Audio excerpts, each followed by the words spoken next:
Okay, good afternoon and welcome to the Journey Toward Racial Equity. So for our online audience, if you're sharing about us through your social media channels, please use the hashtag WEF22. And please note that both the folks here and our online audiences can get involved in the session by submitting your questions to the panelists via the Slido app, and hopefully we'll have about 10 minutes for Q&A at the end of the session. Okay, onward. My name is Cheryl Dorsey. I'm president of Echoing Green, a global social innovation organization. I'm also a member of WEF's Global Alliance for Social Entrepreneurship and a number of WEF groups that are centering racial equity and equitable recovery efforts. So we all know that tomorrow marks the second anniversary of the murder of Mr. George Floyd by a Minneapolis police officer. Millions of people took to the streets around the world, including me, during a summer of uprisings, hopeful that this time, that this murder would finally stop the killings of Black and brown bodies and force a true racial reckoning. So the question is, what good came from these protests? So in my country, the United States, some states and local municipalities indeed passed or instituted police reforms. Money poured into Black Lives Matter, as well as other racial justice organizations and Black institutions. Space was created to examine the racial inequities exposed by the COVID pandemic, and also expanded to highlight the horrific rise and implications of anti-Asian attacks. When we look at the numbers, over 66% of S&P 500 companies issued public statements about their efforts to promote racial equity. The largest companies in the world pledged upwards of $67 billion towards racial equity. And many people began their own personal journeys to reach out across difference and become more actively anti-racist. There was increased understanding even about what racial equity is, right? It's a process of eliminating racial disparities and improving outcomes for everyone, and the underlying aspiration that when racial equity is finally achieved, race will no longer factor into or determine one's socioeconomic outcomes. But 2 years on, where we are today, from my perspective, the opportunity for true transformative change in my country and globally, I believe, has dissipated. Why do I say that? We're not only seeing a reversal in course on issues like police reform and the right to protest, but also there's a growing backlash against things like even a full and accurate teaching of racial history. There are multiple crises that have overtaken the headlines. We've got the war in Ukraine, inflation and fears about a looming global recession. Companies represented here have shifted to managing the war for talent, the important return to work and remote first workplace conversations, and tackling global supply chain issues. And interestingly, as of January of this year, by some measures, only 1% of the $67 billion pledged toward racial equity by the largest companies in the world has been dispersed. Only 22 Fortune 500 companies fully cover race and ethnicity in their ESG reporting. And when you look across US companies, there are more than 48,000 open jobs for directors and vice presidents of DEI. So we've got a stellar panel this afternoon to dig into these issues and discuss what progress businesses have made or not on these promises 2 years later, and what must be done to help businesses attain the goal of racial justice on the job in society.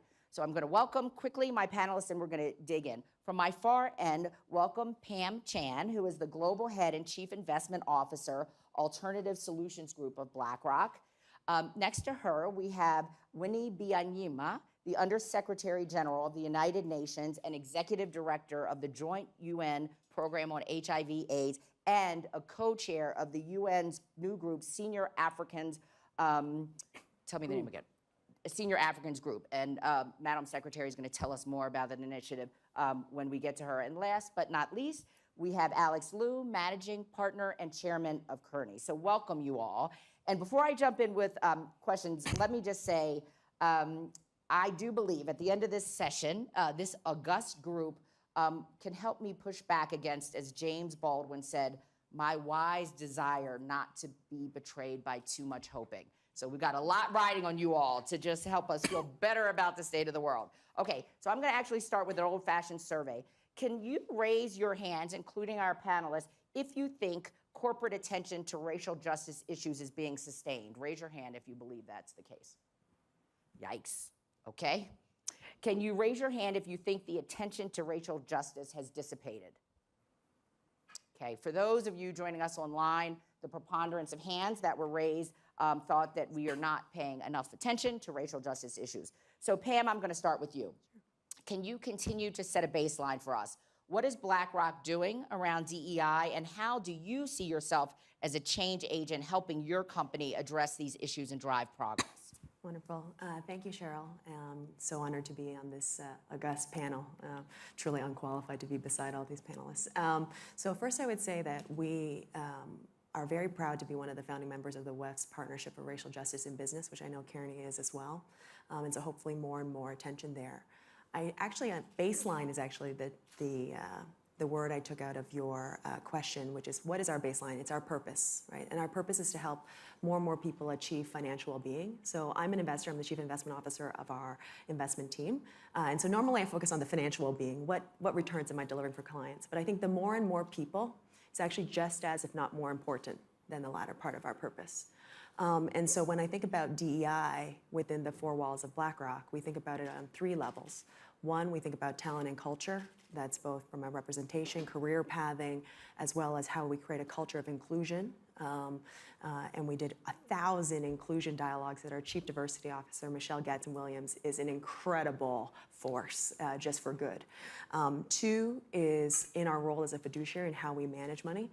Some of you in the audience actually may know we have an Impact Opportunities Fund in the US that seeks to accelerate positive economic outcomes for undercapitalized communities, Black, Latino, Native American, but do so in a way that's not just diverse-owned companies, but also the assets and enterprises that support those communities in a way that creates collective wealth for both our clients and those communities, which I think is super important as we think about the economic opportunity of really investing. And then lastly, is really policy and social impact. So whether that is engaging with our companies in which we're a shareholder on board diversity, or from a social impact perspective, I'm very proud to say that at least from the social impact grants that we committed to in 2020, as of today, we are over 60% deployed, and by the end of June, we will probably be at 90%.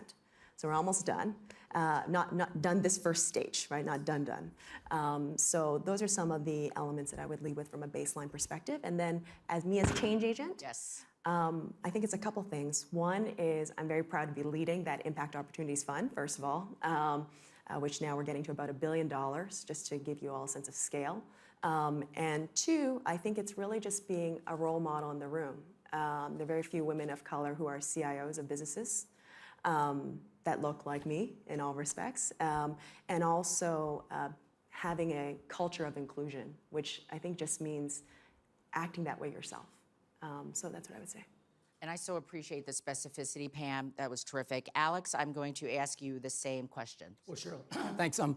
I think for myself and for the companies that I touch, the clients I serve, and the company I lead, I very much appreciate that perspective, which is you want to be effective, you want to be authentic, and you want to pick up the pace. I do believe in the role model example. I tell my own story. I share my belief system. I share that with other CEOs. I share that with the communities, the communications, et cetera. So I think it's very important. I have the power of appointment.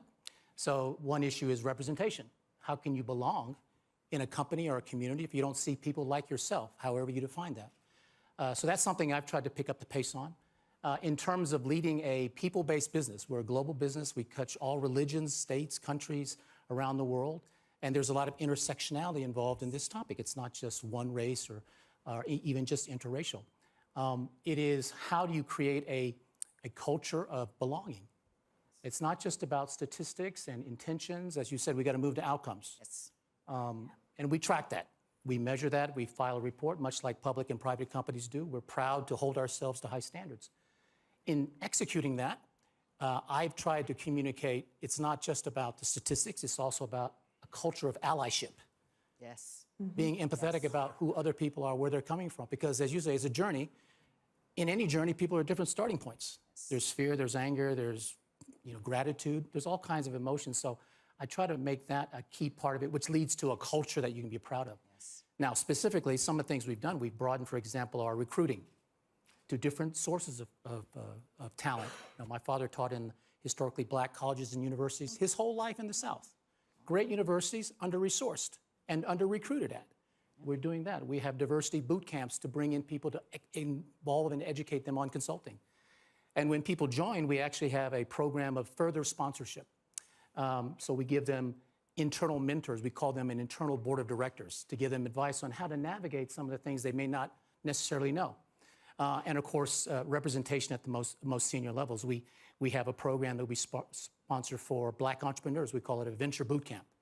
So we like have a mini Silicon Valley sort of Shark Tank or whatever the analogy is to give them advice on how to build a business from scratch, because these are folks that may not have had the same type of opportunity. So those are some examples of that. I think creating a culture of belonging and measuring that, asking people, do you feel like this is a just place? Do you feel engaged? So it's a lot of things that need to happen, and I think, proud to be part of that in some small way. Well, again, I also appreciate the level of specificity, and also as the proud daughter of 2 HBCU grads, thank you for raising that as well with your dad. So, Madam Secretary, we're sort of civil society governmental representatives on this panel, and global audiences can be quick to write off racial equity as simply a U.S. issue, but we both know, and all of us know, that that isn't true, and we know it has global relevance in applying a racial equity lens outside of the U.S., and it just requires a different way of thinking about it. You know, it's interesting, in some European countries, for example, it is actually illegal to collect data on the racial and ethnic identity of employees. Can you provide us with some perspective on the global nature of the racial equity conversation? Thank you. And good afternoon, colleagues. I really want to start by thanking Pam and Alex for your leadership in your organizations on this important issue. And to also start by saying, may George Floyd and the victims at Buffalo rest in peace. So, and it's good that we're having this conversation on the second anniversary of the killing of George Floyd. But I'm feeling that there's something wrong here. Look at our panel. Don't you think something is missing? I mean, we are Black and brown people here. The people with the privilege who practice the racism are not here. Something is wrong. So, yes, in the global space, there is racism, and we must tackle it. It's been with us for 500 years. It was an idea, an ideology created to justify an economy of slavery, and it has stayed. Slavery ended, colonialism ended, but the idea, the ideology has remained, and we have to remove it, fight it, take it out of institutions, out of our minds. Now, you talk about the global space. Well, let me put it this way. Racism is not only when Black people or brown people cannot breathe because of police violence, which we've talked about. Racism is when Black people, brown people, people of color take their last breath because of policy violence. Policy violence. When they are denied life-saving, pandemic-ending medicines because they live in majority Black countries or brown countries, when they can't access care or education because debt is choking them, what would you call that? That's racism. I want to take one issue, a recent one. A year and a half since the first doses of COVID were delivered, 75% of the people in high-income countries which are predominantly white are fully vaccinated. But only 13% of people in lower-income countries, mostly brown and Black, are vaccinated. 75, 13. Wouldn't you call that racism? Well, you might not. You might say it's greed and profit, but let's examine it further. The companies that have this life-saving technology, health technology, have refused to share the rights and recipes with countries in the global south. Okay, you could say it's greed. But what about their governments who put hundreds of billions of dollars into the innovation, who are not leveraging that money and bringing that technology so that others can produce for themselves? Isn't that racism?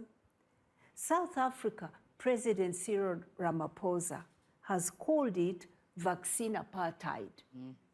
That's what he called it. The UN Committee on the Elimination of Racial Discrimination called it, I quote, a pattern that replicates slavery and colonial era racial hierarchies. It's not me. The UN committee has called it that. President Ramaphosa has called it vaccine apartheid. So let's name it. Some global policies, some global rules embed racism in them and have outcomes that are racist. Africans were told by the pharmaceutical companies who refused to share their technology that the vaccine was too complicated for Africans to make, that's why they were not sharing it. Is that not racism? Yeah. When antiretroviral treatment was discovered in America, this treatment was available for people in the North, in Europe and America. People living with HIV could go on this treatment and live long and happy lives. People in the South continued to die, particularly in Africa. 12 million people died unnecessarily for 10 years as people demanded and demanded for this treatment, the price to come down, to be made cheaply in countries like India and Brazil. 10 years later, it became available, but 12 million had died. Was that not racism? And this is embedded in the trade rules that allow a company to hike a price, create an artificial demand, and people die. So we are seeing racism embedded in global policies. And it's not addressed. And I'm not seeing here the businessmen and the presidents who should be here listening to this. I'm seeing people who are like me convinced that there is racism. So anyway, today, my last point, there are new treatments. They are called long-acting HIV medicines. This is the area I work in. They've just come on the market. In America, you have people taking this injection that keeps them from acquiring HIV for a couple of months. So they don't have to take a daily pill, but they can take a jab. This treatment is also coming for, this long-acting medicine for treatment is also coming soon. You will have an injection that can keep you healthy for maybe 4 or 5 months. You don't need to take tablets every day. But these are not going to be available for people in Africa, where the majority of HIV people living with HIV live, for girls and young women who have no access, fear actually the society condemning them, so they fear stigma. They would need this jab to stay alive.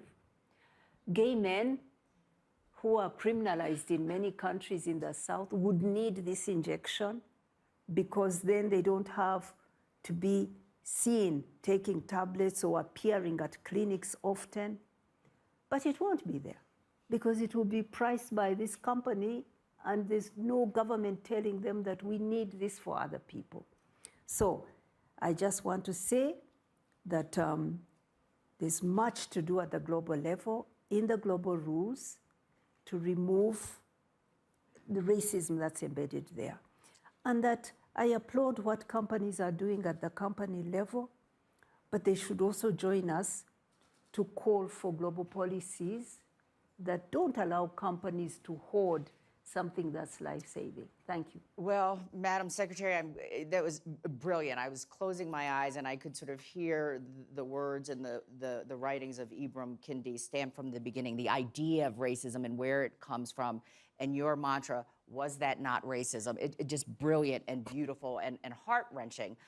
But the power of the Secretary's words, that's a form of accountability. Right? That is the velvet hammer that we need more of. And so I am certainly grateful to you.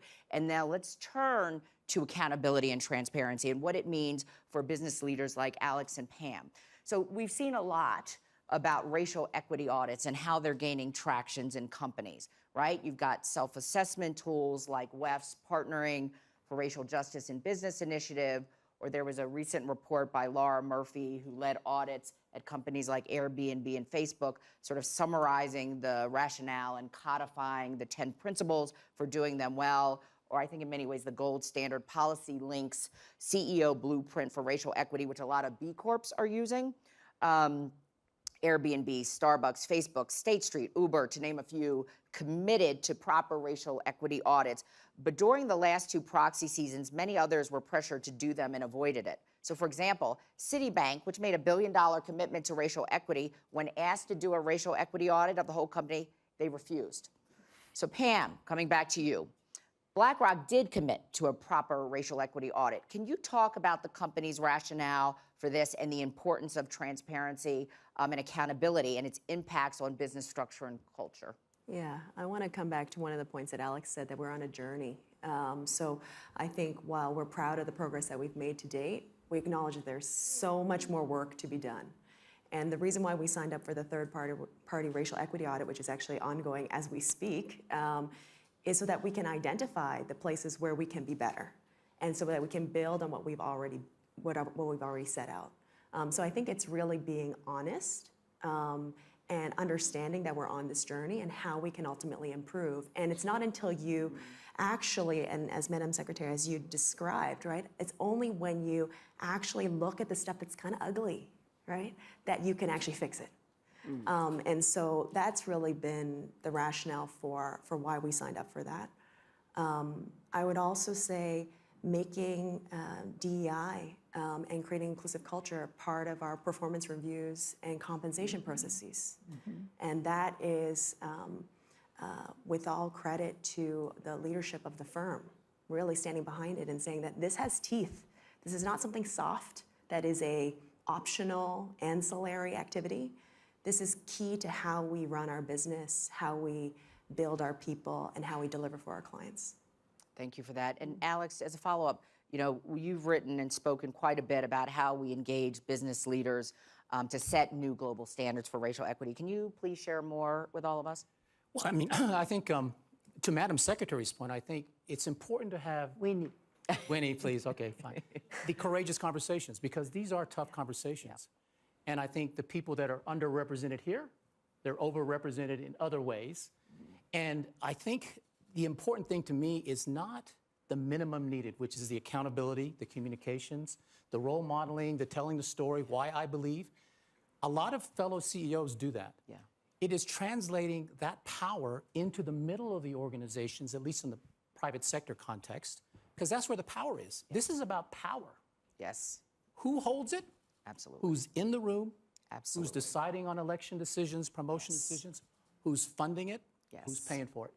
And I think what I would like to see happen is aspirationally, the leaders of companies like myself and others, clients alike, is to have that reality. It's not about them and their intentions and commitments and pledges, which you mentioned quite well, you know, they're under-delivered on. Why is that? And also not the next generation of folks, many represented here, who think that what we're doing is not bold enough or fast enough. I agree with that. But the problem is in the middle of the company. That's where power is. And I think breaking through that barrier. Now, who do you promote to be in the middle of the power? I mean, how are you resourcing them? Are you actually role modeling, et cetera? The final thing that I would say, and maybe this is more of an aspirational point, to me the minimum standard is, you know, here's our numbers. Yeah. Right? And they should get better. And it's not a straight line, it's a journey. But I look at it, not DEI, but ABC. Allyship, Yes. belonging, and culture. Allyship. You know, we have a digital program where we have people go through it to be certified. Am I a good ally? Do I know what it means to be on the other side of anything? And we measure belonging every quarter, every few months, et cetera. Do you feel engaged? Do you feel this is a just place? Do you feel that you can be yourself? Because being yourself should be good enough in my company and other companies. And then it leads to culture that is just culture, that is equal, global, that respects history and doesn't shy away from it, but also wants to take action and make it a better place. The theme of this place here, too. It's well said. ABC, allyship, belonging, culture. Sort of listening to each of you talk, and was sort of listening to this idea of, as Winnie said, who is not in the room and why it matters for these kinds of conversations, and then sort of measurement conversations that business leaders like Pam and Alex go through to hold us all accountable. And it was interesting, in getting ready for this panel last week, I was talking to an amazing social innovator, Anu Gupta, who founded a company called Be More America. He's a leading expert on the science of bias. And Be More America is a really interesting ed tech company that works with organizations to break bias, right? It's a data-driven approach to doing it.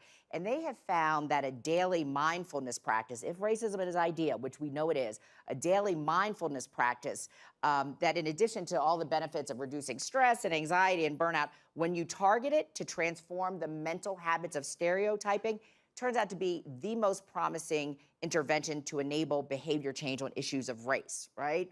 So this notion of what are the sorts of innovations, the bright spots around sort of breaking down structural racism. And Winnie, I'd love to turn back to you globally, what you see. How do we fix this? Share some more with us. Thank you. I think the starting point has to be that those who experience racism have the space and the psychological safety to speak their truth. All these policies, workplace, whatever, that are driven from the top and that are not coming from those who experience racism themselves and led by themselves, I don't have faith in them. I'll tell you a story. I was leading an organization called Oxfam International, and we were decolonizing ourselves. And we had a meeting of our country directors, more than 90 of them in India. And I thought I had a good idea, and I said, we're talking about increasing the number of country directors who are black and brown. We're talking about decolonizing. Why don't we have a working group? We're going to have 4 or 5 working groups. Let's have one of just people from the South, country directors from the South, from Africa, from Asia. Let them give us their views. And then there was panic. They said, but you are dividing us. I said, no, I'm not dividing us. So we have 5 working groups. Let's have one which is purely people from the South. Let's hear what they have to say about Southernizing and decolonizing. So they agreed. When the time came, me and an Indian woman, we sat and waited for the Southerners to come. Came one man who was from Eastern Europe. And we said, this is the Southern group. And he said, yes, but I'm Southern too. We said, no, you're not. You're from Eastern Europe. And he said, but I feel Southern. It's not how you feel. So he had to go. Then came another woman. This woman was British. And she came and she sat with us. And we said, this is the Southern group. And she said, I am Southern. I said, why? I said, I've worked all my life in the South. How can you exclude me? I said, we're not excluding you. Go join group 1, 2, 3, 4. This is for people from the South. But the Southerners went to group 1, 2, 3. They didn't come. They didn't feel the psychological safety to identify and to speak their truth. We had to go and pull them from there and say, it's okay, come and talk with us.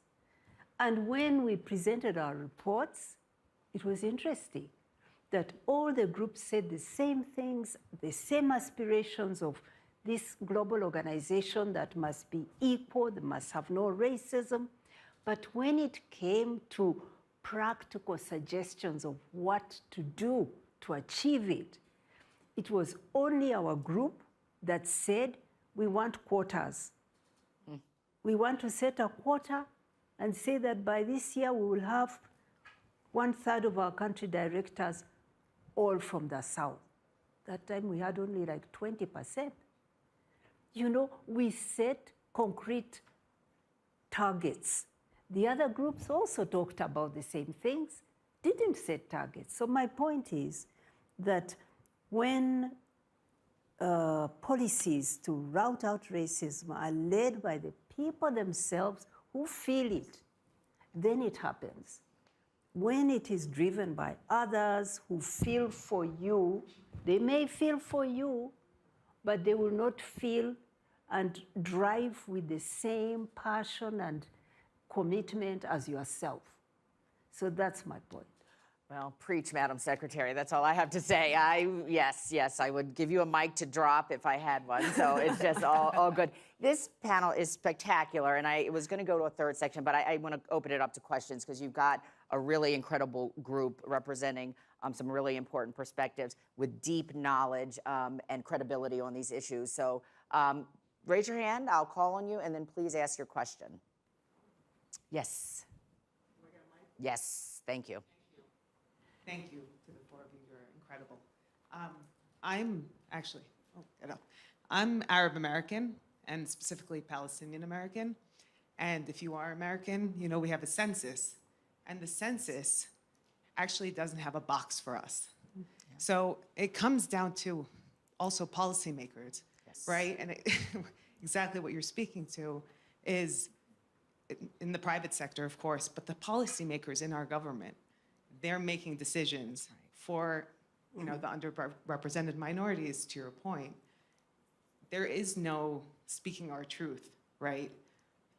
You know, bottoms up or tops down when you don't see your representation or when you don't have a voice within that space. So that happens, I'm sure, everywhere, but that's kind of the comment I wanted to leave, and if you had any thoughts on that as well. Please, anyone like to jump in? I agree with you. Yeah, okay. Totally. Yes, Ndidi, I see your hand up over there. Yeah. Thank you so much. My name is Ndidi Muneli. I'm a social entrepreneur from Nigeria. This has been an excellent panel. 2 questions. One to Madam Secretary. One of my biggest frustrations, and I'm sure you share it, is the lack of diversity at the top, especially in development organizations such as the one you lead. What are some concrete steps that we who are not in those roles can take to support this equity and inclusion? Because, as you've said, representation matters, but they're just too few, and we can count them really on one hand. And that's the first question. The second one is an issue that's near and dear to Cheryl and my heart, is funding flows. And Bridgepan has this great report on funding in Africa. Of the $9 billion that was supposed to be allocated to Africa, only 6% went to local organizations. We also see of the 10 startups that got funding in Kenya in 2020, only 2 were Kenyan. So we're even facing bias in our continent, where funders and others are prioritizing foreign, white founders to Black founders. What can we do, and maybe we can hear from Chan, to shift funding flows to ensure equity and to drive the economic transformation required? Thanks. Great questions. Do you want to start with your first question? Winnie, you want to start, and then we'll go to Pam? Okay, you raise an important point that within our global institutions, intergovernmental, like that at the top is still predominantly white. And that even though many people are coming in who are Black and brown, they are still in the lower levels. That's a fact. And it takes leadership to address it. It takes affirmative policies as well to do it. There's often controversy about affirmative action, because some people think it means you're less qualified. No, it just means that the starting point for competition, the ground is not level. It's leveling the ground so that people can compete in equality. The United Nations was created, a whole human rights declaration was made about the equality of people, but for most of us, black and brown people, we were not equal. We were subjects. We were not citizens of countries. We were subjects, because we're colonial subjects. So the history of our organization comes from that. And to change it, you cannot say, come and we compete the same. Yeah, I can come to compete, but if the panels from the top are full of people of one race, I will not be appreciated. So we take affirmative action to dismantle imbalance, to remove the historical imbalances. Secretary General Guterres has done that on the side of gender. Mm-hmm. He has set a target and he has appointed women in leadership positions. I am one of them. And there's parity at the top. But on the race issue, he's still got a challenge. And that's why we formed our group. We formed a group, we call ourselves the UN Senior Africans Group. We created it when George Floyd was executed in America. We felt outraged and we said, this is unacceptable. We're going to make a statement about America and racism. But we must walk the talk in our organization. So we said we'll create a group to challenge racism within the UN as well. And we've been working on it. We challenged the Secretary General and he set up a task force. He did an action plan. He's now appointed a senior advisor on racism. And we are still saying we want to see results. Those are institutional changes, but let's see the results. Let's see the structures change. Let's see the staffing change. But yeah, we are a product of an institution born from colonialism, and racism is the idea that justifies colonialism, and we have work to do. Thank you. And Pam? By the way, thank you for the very thoughtful question. We spent a lot of time thinking about undercapitalization, right, the funding issue. And I guess I'll bring it the US lens, because that's where I spend most of my time. And you look at kind of all the dreary stats of like less than 1% of VC money goes to minority owned or led startups, for instance, right? But countless other stats like that. I think there's a couple things that we can do and that we are doing at our company. One is actually to make the investment case for investing behind those diverse business owners and leaders, as well as those enterprises that serve those communities. I think a couple things. One, the Kellogg Foundation has done some incredible work on racial equity. And one of the stats that I found, or numbers that I always cite, is 2.7 trillion of GDP in the US would be gained if we close the Black racial equity wealth gap. That is a huge number. Not to mention, the Latino community in the US would be the 8th largest country in the world by GDP if it was its own distinct country, right? And it's growing incredibly fast. So there's an investment case. I personally always feel quite bothered and uncomfortable when people say, I'm gonna take a risk on so-and-so. Why, right? It just gives, even saying it aloud gives me goosebumps. And so I think we really need to make the investment case. And the second thing that I would say is actually showing up so that you can actually listen and empathize with those that we're going to invest in. So for instance, with the impact fund that I mentioned, we added to our team a completely diverse team of private market investors. By the way, a lot of people tell me, you can't find diverse investors, super hard to find. I think you just need to have the conviction and the commitment to look and find them. Mm-hmm. Incredibly talented, they have track records, right? All the good stuff. And then when they go, and I was really heartened by this, actually I asked them, what's been one of the observations you've had over the last year or so as we've been deploying our money? And they said, we always spend a few minutes with the companies and the enterprises we're meeting with, and everybody kind of looks around the table and it's like, wow, is this the meeting, right? This meeting is a little different than all the other meetings I've had. And so I think it's actually just representing, but also meeting people where they are and actually having that conviction because you yourself are part of it. So. That's great. I want to follow because Alex, you run a people business. You mentioned the venture boot camp work that you do at Kearney.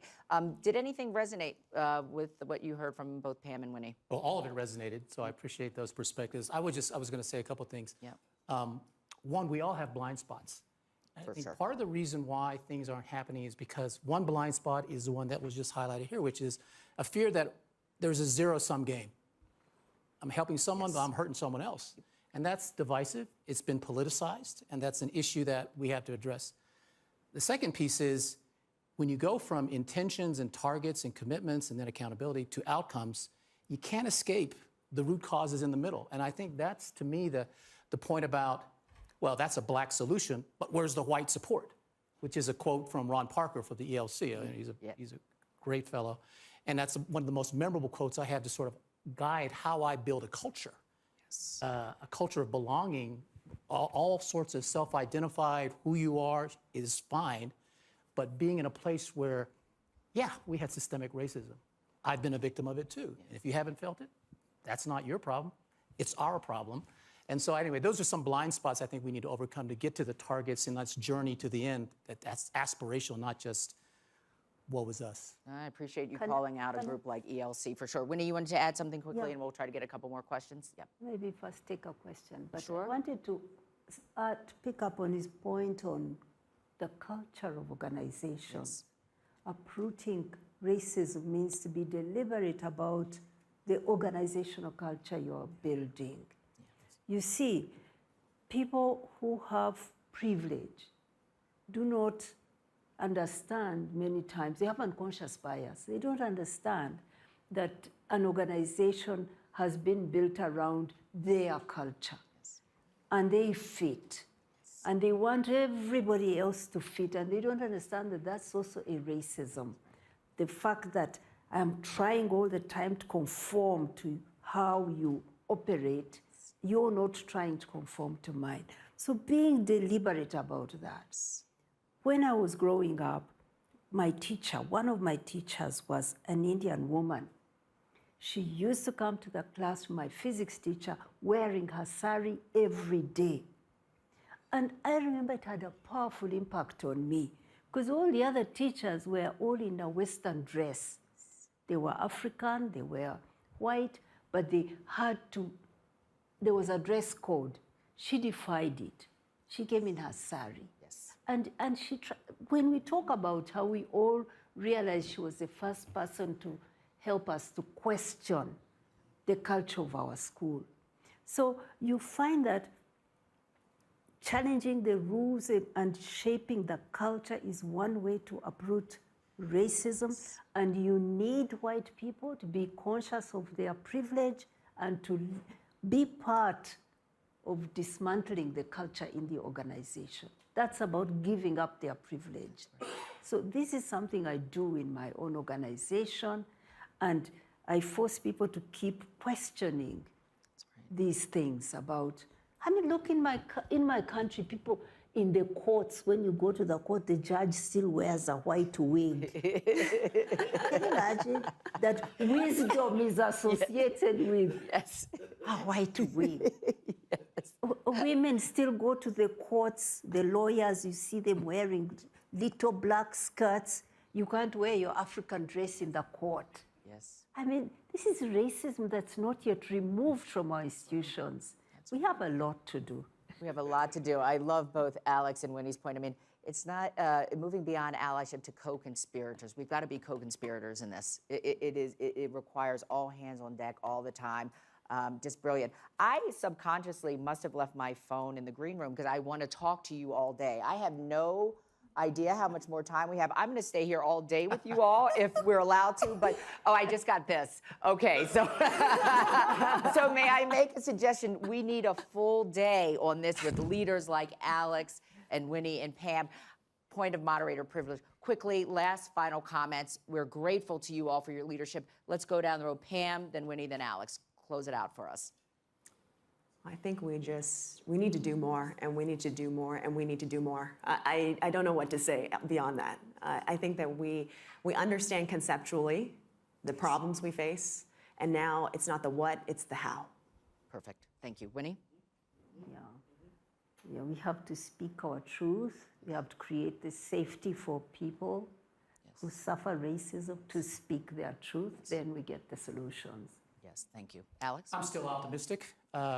Stay on the journey. It's our journey. And ABCs. Let's stick with allyship, belonging, culture, and a lot of good things happen. Brilliant. Will you please join me in thanking this extraordinary panel? Thank you all so much.